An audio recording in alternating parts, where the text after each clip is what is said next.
ఇవాల్టి వీడియోలో పూర్ణం బూరెలు ఎలా చేయాలో చూద్దాం. దానికోసం ముందుగా ఒక కప్పు మినపప్పుకి 2 కప్పుల రైస్ తీసుకుని వాష్ చేసుకుని 6 అవర్స్ నానబెట్టుకోండి. అలాగే మినపప్పు ఎంత తీసుకున్నామో అంతే శనగపప్పు తీసుకోవాలి.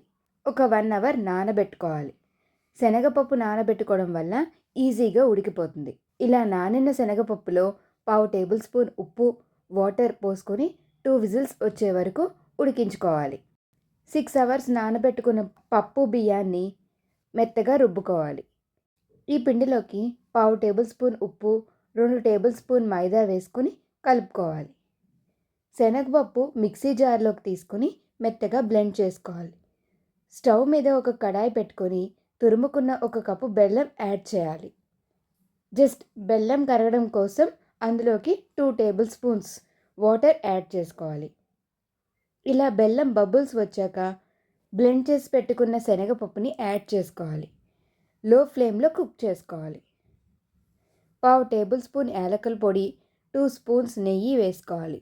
బెల్లం దగ్గర పడే వరకు కుక్ చేసుకోవాలి.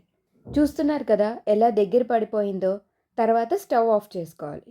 చల్లారాక చిన్న చిన్న బాల్స్ చేసుకుని పక్కన పెట్టుకోవాలి. ఈ పూర్ణం బాల్స్ని ఒక్కొక్కటిగా తీసుకుని మొత్తం పిండిలో ముంచి డీప్ ఫ్రై కోసం పెట్టుకున్న ఆయిల్లో ఫ్రై చేయాలి. ఆయిల్లో వేసేటప్పుడు మంటని లో ఫ్లేమ్లో పెట్టుకోవాలి. అలా పూర్ణాలన్నిటినీ ఒక్కొక్కటిగా గోల్డెన్ బ్రౌన్ కలర్ వచ్చే వరకు ఫ్రై చేసుకోవాలి. చూశారు కదండి, పూర్ణం బూరెలు ఇంట్లోనే ఈజీగా చేసుకోవచ్చు. బయట క్రంచీగా, లోపల సాఫ్ట్గా ఎంతో బాగుంటాయి ఈ పూర్ణం బూరెలు.